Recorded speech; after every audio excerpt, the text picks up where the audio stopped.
A'udhu billahi minash shaitanir rajim. Bismillahir rahmanir rahim. Dear students, we will continue our chapter number 9, diffraction of lights. The topic is diffraction of lights. So, when we talk about the diffraction of the lights, the bending of the wave around the corners of an obstacle or the sharp edges or the narrow slits is called the diffraction. यानी जब light किसी भी obstacle पे या किसी sharp as पे या किसी नैरो स्लिट के ऊपर बेंड जो होती है उसको हम क्या कहते हैं? डिफ्रैक्शन ऑफ लाइट कहते हैं. जैसे फॉर एग्जांपल जब हम डिफ्रैक्शन की बात कर रहे हैं, लेट सपोज ऐसे अगर मैं हाथ रखूं बेटा, तो आप देखें जहां पे लाइट डायरेक्टली पहुंची वो तो आपको ब्राइट नजर आ रहा है और यहां पे आपके पास क्या बन रहा है? शेडो बन रहा है. So diffraction of the light के वाले से अगर देखें, according to the geometrical optics, according to geometrical optics, when the light falls on the opaque body it casts a shadow. यानी जब लाइट किसी ओपेक बॉडी के ऊपर फॉल होती है तो उस ओपेक बॉडी का क्या बनता है? शेडो बनता है. Shadow it is of the same shape. इसमें दो चीजें. नंबर वन, अगर आप बोर्ड पे देखेंगे, number one, no light enters into the region of the shadow. And second point आप देखें, outside the shadow the screen is uniformly illuminated. यानी जहां पे शेडो है वहां पे लाइट डायरेक्टली नहीं पहुंच रही है और जहां पे शेडो नहीं है वहां पे जो है ब्राइटनेस ये शो कर रही है कि लाइट डायरेक्टली जो है वो एलिमिनेट कर रही है उसको. लेकिन एक बात जहन में आनी चाहिए, किसी भी ऑब्जेक्ट को हम तभी देख सकते हैं जब वहां से लाइट स्ट्राइक करके हमारी आईज में जाके रेटिना के ऊपर उसका इमेज बनाए. इसका मतलब शेडो हमें नजर आ रहा है. तो कुछ लाइट जो इस शेडो के एजेस के ऊपर जो है वो बेंडिंग होती है, स्प्रेड होती है और शेडो तक पहुंचती है. That means how it is found when the light falls on the sharp edges and are the narrow slits, the light bends into the shadow sound that the light can bend into the geometrical shadow. ये geometrical shadow जो इसकी तरफ light क्या होती है? Bend होती है. ये जो डिफ्रैक्शन है, डिफ्रैक्शन के दो टाइप्स हैं. There are two types of the diffraction. Number one आपके पास है फ्रेस्नेल डिफ्रैक्शन. फ्रेस्नेल डिफ्रैक्शन और एक है फ्रेस्नेल डिफ्रैक्शन और सेकंड आपके जो फ्राउनहोफर, आपके पास है Fraunhofer diffraction.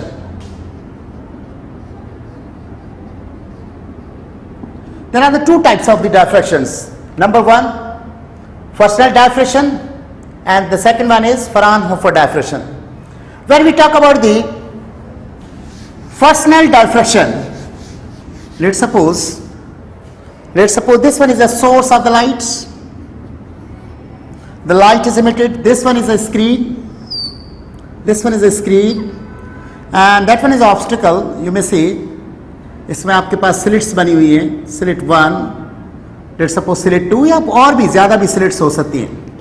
So when the light comes from this source and falls on obstacle, then the image is formed at the screen. This one is a source, this one is a source, this one is obstacle and that one is a screen.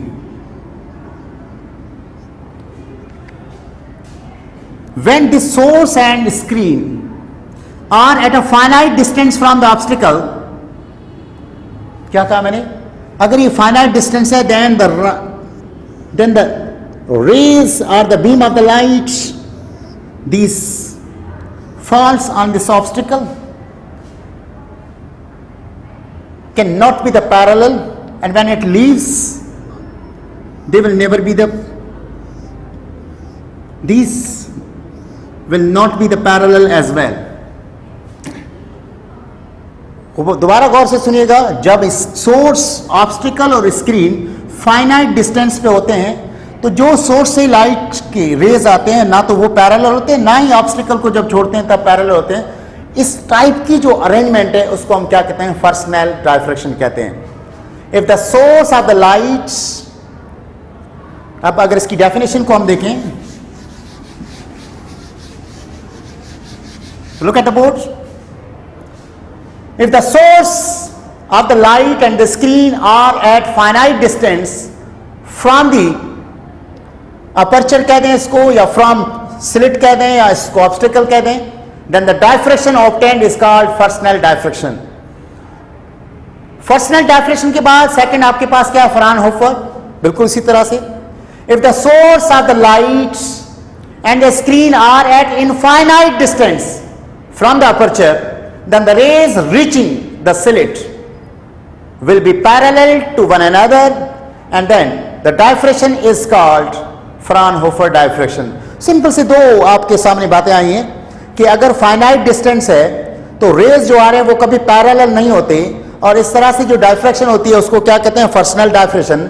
और अगर raise infinite distance से आते हैं, हमें already पता है कि light का एक कैरेक्टर है, जब लाइट इनफाइनाइट डिस्टेंस से आती है तो रेज हमेशा क्या होते हैं, पैरेलल।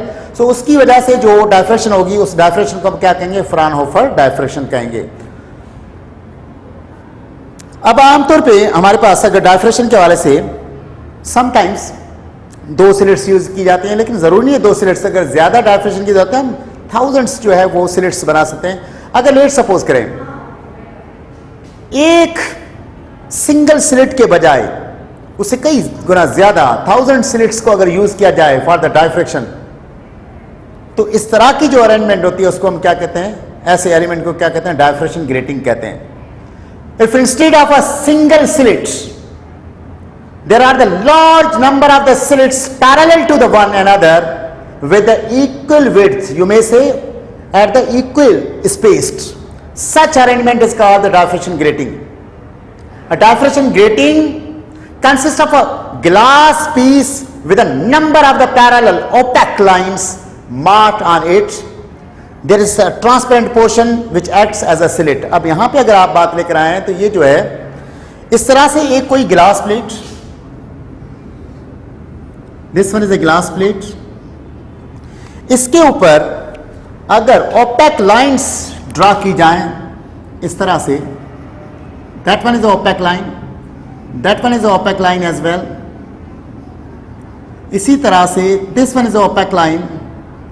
शर्त यह है कि they must be the equispaced. Equispaced समझ रहे हैं, that means the distance between these two dark और these two bright spaces should be the same.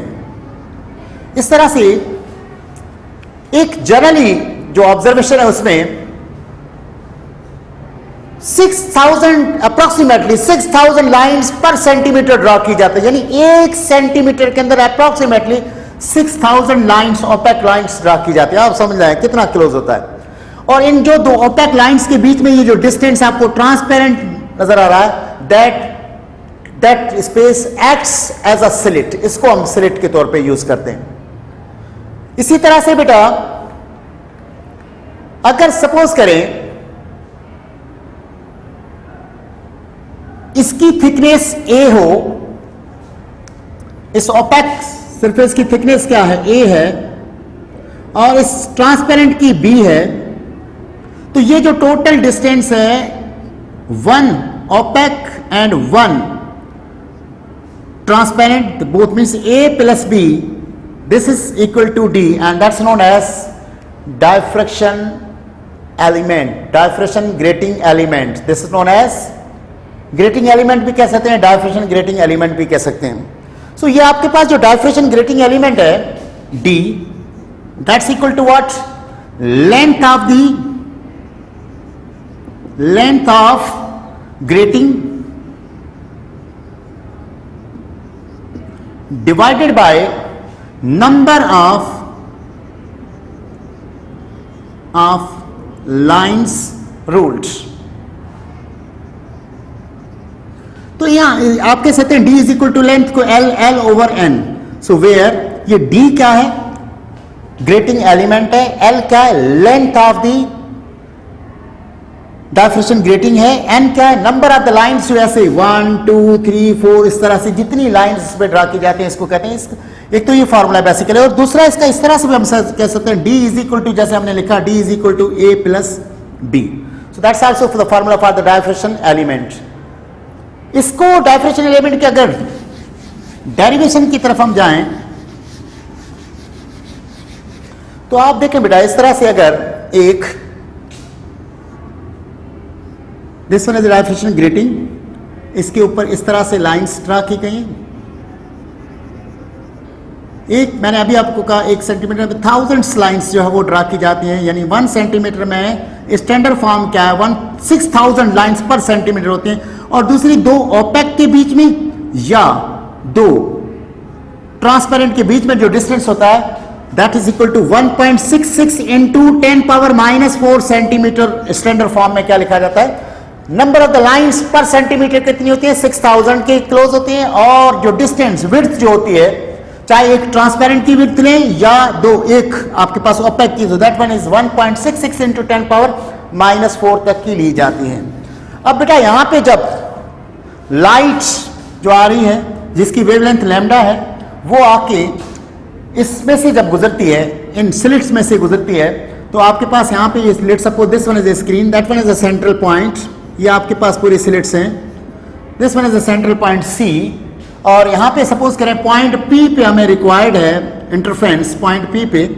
तो अब अगर आप देखेंगे तो एक रे आपका ये आ रहा है, एक रे आपका यहाँ पे ये पहुंच रहा है, एक रे आपका यहाँ से आ रहा है।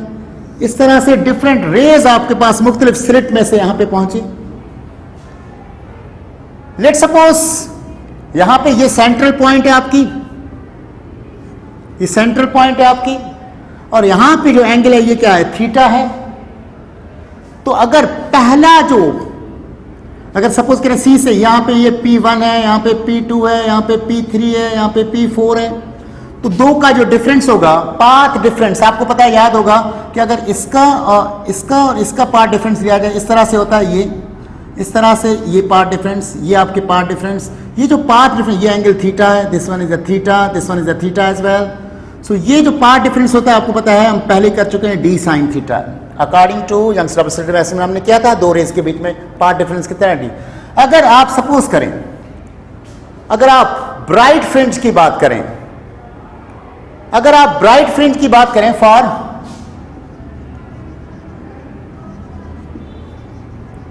ब्राइट फ्रिंज, हमें पता है पाथ डिफरेंस आपका जो है that's equal to M lambda के होता है, इक्वेशन नंबर 1 लेट सपोज। और पाथ डिफरेंस आपके पास यहां पे क्या है? डी साइन थीटा है। So if you compare equation 1 and 2, so D sine theta is equal to M lambda, this one is the general formula. अब अगर फर्स्ट इंटरफेरेंस को देखेंगे तो m बराबर 1 के हो जाएगा, that means d sine theta is equal to 1 lambda, first order. Second order देखेंगे, d sine theta is equal to 2 lambda. Third order देखें, d sine theta is equal to 3 lambda, and up to d sine theta is equal to m lambda. So this one is the formula for the diffraction grating. Simply आप ये भी use कर सकते हैं diffraction grating के लिए, और diffraction grating का फार्मूला आप कुछ इस तरह से भी यूज कर सकते हैं, a plus B into sine theta is equal to M lambda. आप इसको यहां से इस तरह से भी लिख सकते हैं। आपको पता है d बराबर किसके था? L upon n sine theta is equal to M lambda. So we can use these 3 formulas for the diffraction grating. So that was your topic of diffraction grating. Dear students, diffraction के हवाले से जो next हम topic करने जा रहे हैं वो है एक्सरे डायफ्रेक्शन, या इसको हम ब्रैग्स लॉ भी कहते हैं, और इसी को हम डायफ्रेक्शन थ्रू क्रिस्टल भी कहते हैं। बेटा अभी आपने देखा, जब हम डायफ्रेक्शन करते हैं तो उसका जो स्लिट का साइज है that must be whether it should be equal to the wavelength, it should be less than wavelength, otherwise जो डायफ्रेक्शन नहीं हो सकती। आपको पता है जिसकी लाइट की हाई फ्रीक्वेंसी होती है उसकी शॉर्ट वेवलेंथ होती है। X rays basically electromagnetic waves are the very high frequency, इसकी वेवलेंथ बहुत ही शॉर्ट होती है। एक्सरेज की वेवलेंथ की अगर आप रेंज देखें, that from 0.1 nanometre to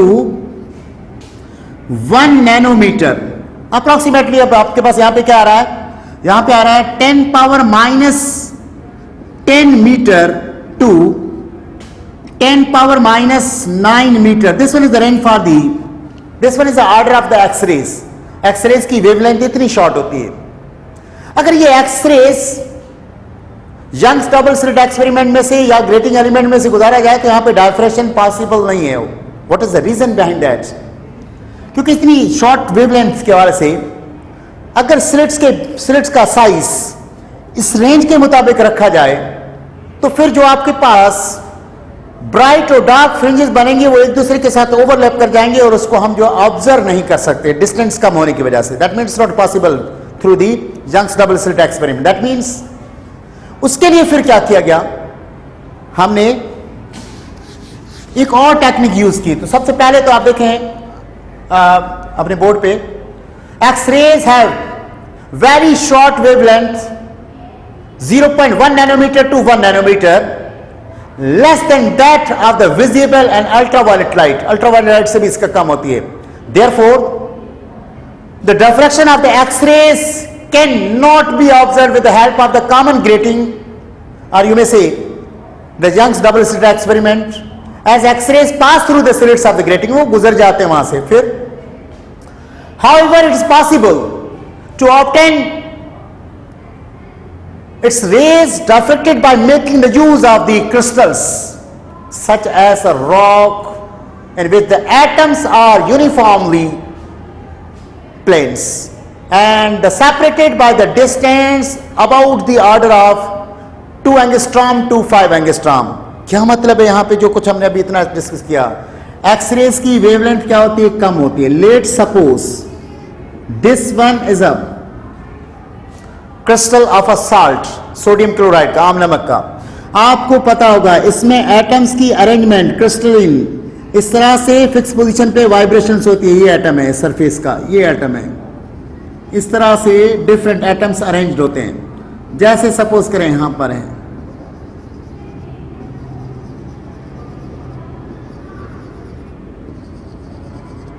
like this the atoms are being arranged in a crystals।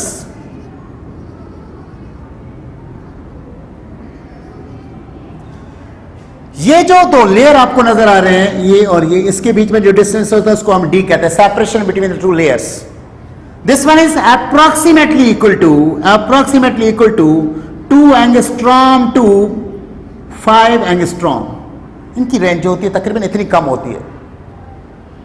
जब एक्सरेज फॉल करते हैं इस पे, लेट सपोज एक रे आपका यहां से आया, रे 1 इस एटम से टकराए और यहां से रिफ्लेक्ट हो गया at a certain angle theta पे, इंसिडेंट हुआ और यहां से रिफ्लेक्ट हो गया।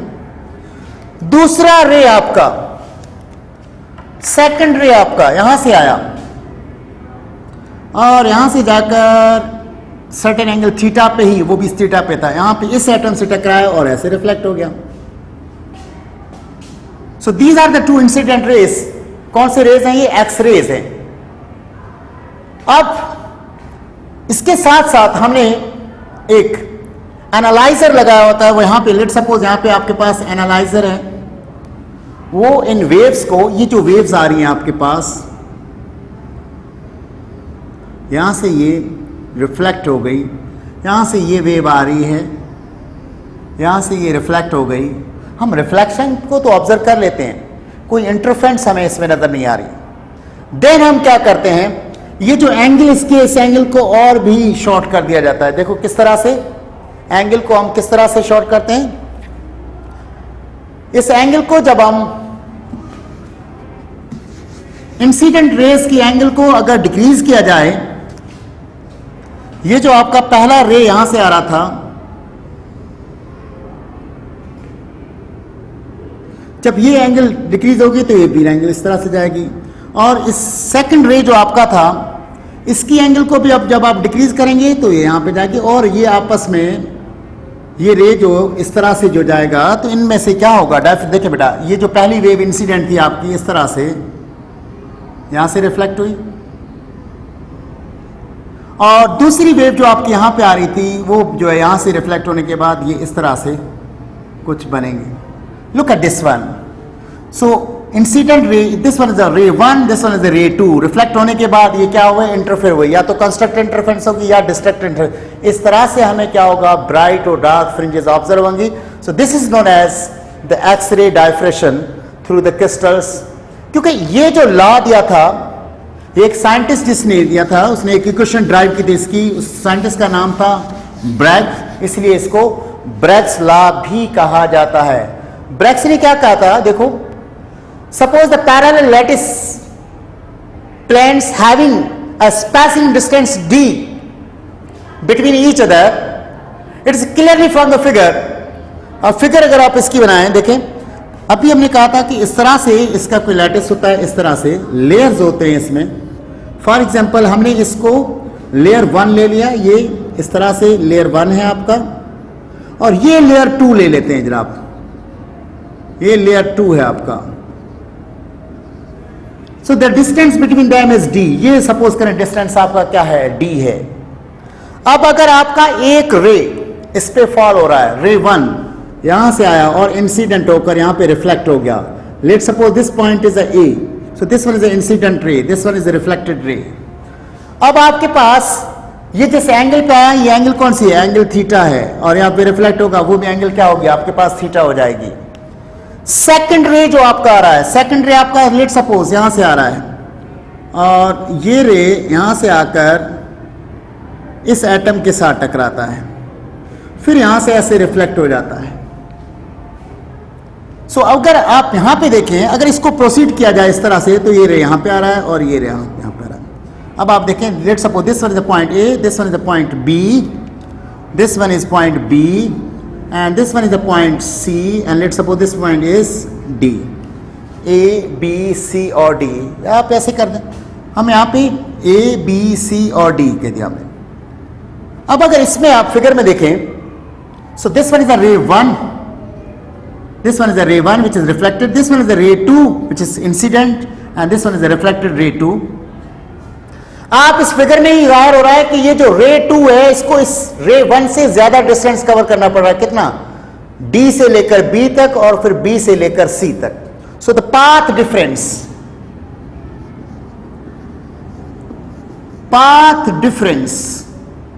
इज इक्वल टू, एक क्या है, D से लेकर B तक और प्लस आपके पास क्या है, B से लेकर C तक. This one is the path difference that is covered by these two rays. यानी रे 2 को इतना डिस्टेंस रे 1 से ज्यादा करना पड़ रहा है. अब अगर इसी में फिगर में आप देखें, अगर मैं लेट सपोज एक ट्राइंगल ड्रा कर लूं, ये आपका एक ट्राइंगल है बेटा. Let suppose this one is point A, that one is point C, that is angle of the 90 degree, this point is B, and this point A से बी तक ही आपके पास, ये अगर इसको ऐसे स्ट्रेट लिया जाए, and that point is point D, और यहां पे 90 के एंगल के साथ ये जाके इससे मिल रहा है. आपको इसमें दो ट्राइंगल नजर आ रहे हैं, एक है ए डी बी और एक है A C B. There are the two triangles. इसमें ये एंगल भी 90 डिग्री की है और ये एंगल भी क्या है, 90 डिग्री की है. तो आपको फिगर से ही जाहिर हो रहा कि ये एंगल आपके पास थीटा है और ये एंगल भी आपकी क्या है, थीटा है. तो बेटा B से लेकर D तक, let suppose you know that if from triangle ADB अगर लिया जाए, ये ट्राइंगल लिया जाए, राइट एंगल ट्राइंगल है, 90 के सामने वाला साइड आपके पास क्या है, परपेंडिकुलर है. अगर फिगर में आप देखेंगे तो जितना डिस्टेंस ये है उतना ही डिस्टेंस ये, that mean this one is a D. So AB is the perpendicular of this triangle as well as AB is the perpendicular of this triangle as well. So अगर एक ट्राइंगल को हमने लिया, इसको ADB को, इसमें sine theta is equal to what, perpendicular. Perpendicular जो theta के सामने वाला क्या है, BD या DB, BD divided by hypotenuse. आपको तो पता है 90 के सामने वाला हाइपोटेन्यूस क्या है, AB. So we can write here BD is equal to AB sin theta. So BD is equal to, from the figure it's very clear that AB किसके बराबर है? D के. We can write here D sin theta. So this is the path difference BD. और उसके इससे बिल्कुल similarly यहां पे भी देखिए सेम सिचुएशन है. इसका मतलब है BC is also equal to D sin theta. अब बेटा अगर इसमें पुट किया जाए, इस इक्वेशन में हम पुट करें, पाथ डिफरेंस की इक्वेशन में, पाथ डिफरेंस की इक्वेशन में अगर पुट करें, path difference that's equal to what? BD या that's equal to D sin theta plus BC is also equal to D sin theta. So you may say path difference, you may say here path difference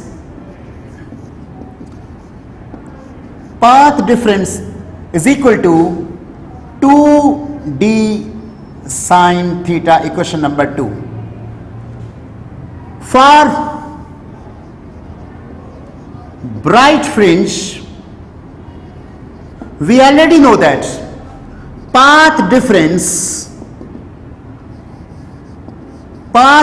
that's equal to what? M lambda.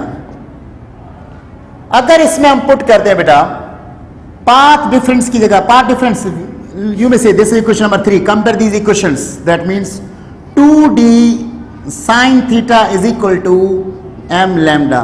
So this is the equation for Bragg's law, and this is known as diffraction of the X-rays, or you may say this one is the diffraction through the crystals. जैसे suppose करें light जो travel करती है, suppose करें monochromatic source से जो light है से वाइब्रेट करती है, वो इन ऑल द डायरेक्शंस करती है, in all the directions. The light is vibrating in all the directions. So this light is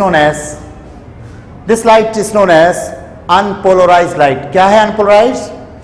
ऐसी लाइट जिसकी वेव्स पे तो परपेंडिकुलर हो लेकिन वो वाइब्रेट करें इन ऑल द डायरेक्शंस. उसके बाद अगर ऐसा किया जाए कि इस लाइट को जो डिफरेंट डायरेक्शन में या तो इसको वर्टिकल वाइब्रेट करवाया जाए या हॉरिजॉन्टल वाइब्रेट कराया जाए, कहां पर? वेव्स पर, परपेंडिकुलर टू द वेव्स, तो उसको हम क्या कहेंगे? पोलराइज्ड लाइट कहेंगे या पोलराइजेशन ऑफ द लाइट कहेंगे. जैसे सपोज करें एक वेव फॉर एग्जांपल आपकी इस तरफ मूव कर रही है, ऐसे ये वेव ट्रैवल ऐसे कर रही है, this one is the wave. अब जो यहां पे डिफरेंट डायरेक्शन में इस तरह से वेव्स थी, इनको हमने या तो ऐसे वर्टिकल करवाया या ऐसे हॉरिजॉन्टल, लेकिन वो प्रोपेगेशन पे क्या है? परपेंडिकुलर है. तो इसका मतलब ये हुआ अगर इस लाइट को जब हम ट्रैवल करवाएं और या तो ये लाइट्स, ये सपोज करें वेव की डायरेक्शन है, या तो लाइट ये इस तरह से वाइब्रेट करे और या इस तरह से along the z axis, you may say like this. लेकिन किसी भी एक डायरेक्शन में या तो ये इस तरह से होगी या ये इस तरह से वाइब्रेट करे. ऐसे बेसिकली इसको हम 3 डायमेंशन में ड्रा नहीं कर सकते, तो इस तरह से ड्रा करे. तो ये जो है इसको हम क्या कहते हैं? पोलराइज्ड लाइट कहते हैं. तो पोलराइजेशन है क्या चीज? पहले पोलराइजेशन क्या है? Now the next topic is polarisation of lights. देखिए बेटा, एक होती है अनपोलराइज्ड लाइट, एक होती है पोलराइज्ड लाइट. पोलराइजेशन या पोलराइज्ड लाइट है क्या? Polarised light means ordinary lights whose wave have electric and the magnetic vibrations in all the directions in a plane perpendicular to the direction of propagation of the waves of the lights. देखिए unpolarized कैसे? Polarization means the light waves having the vibration in a certain direction while perpendicular to the direction of the propagation of the light. Certain direction, y का मतलब क्या है? किसी भी direction में, या तो along the vertical axis हो या along the x axis हो, लेकिन जो डायरेक्शन है वेव की उसके ऊपर वो क्या हो जाए? परपेंडिकुलर. उसको हम क्या कहते हैं? पोलराइज्ड लाइट कहते हैं. अब पोलराइजेशन ऑफ द लाइट है क्या? Polarisation of light, the oscillations in a one rope or in a vertical plane are said to be vertically polarized if a vertical slit is placed on the first rope then the waves pass through it. ये किस तरह से होती है बेटा? Suppose करें आपके पास एक रस्सी है या रोप है या कोई लाइट है, वो वेव जो उसकी प्रोड्यूस हो रही है वो इस तरह से ये वर्टिकल हो रही है, ऐसे वेव, और इसके पाथ में जो स्लिट रखी गई है वो भी ऐसे क्या हो, वर्टिकली हो, तो ये वेव इसमें से क्या होगी, पास हो जाएगी, ये वेव इसमें से ऐसे पास हो जाएगी in the direction of the wave. Wave क्या है, वेव आपकी कैसे हो रही है, वर्टिकल, और ये लॉन्गिट्यूड ये कैसे जा रही है, हॉरिजॉन्टल डायरेक्शन में वेव मूव कर रही है. अगर ऐसे रखा जाए तो ये वेव आपके पास, और ये जो पोलराइज लाइट जो आपकी है उसको हम क्या कहते हैं, आपके पास वर्टिकल प्लेन के अंदर से गुजरने वाले की वर्टिकली पोलराइज लाइट कहते हैं. लेकिन अगर ये वेव आपकी, अगर आपकी वेव ऐसे ट्रैवल कर रही हो, वर्टिकल ही ट्रैवल कर रही हो, और जो सरफेस आपका है उसको अगर हॉरिजॉन्टल ऐसे रख दिया जाए, स्लिट ये है, तो ये वेव इसमें से क्रॉस नहीं कर सकेगी और आगे वेव आपकी क्या हो जाएगी, वेव आगे नहीं जा सकेगी. लेट सपोज अगर इस तरह से आपकी स्लिट है, इस तरह से आपकी स्लिट है और वेव को ऐसे प्रोड्यूस किया जाए, ये तो गुजर जाएगी, लेकिन अगर ऐसे इसको रखा जाए इस डायरेक्शन में और वेव ऐसे वर्टिकल आ रही है तो ये नहीं गुजर सकती. Remember one thing,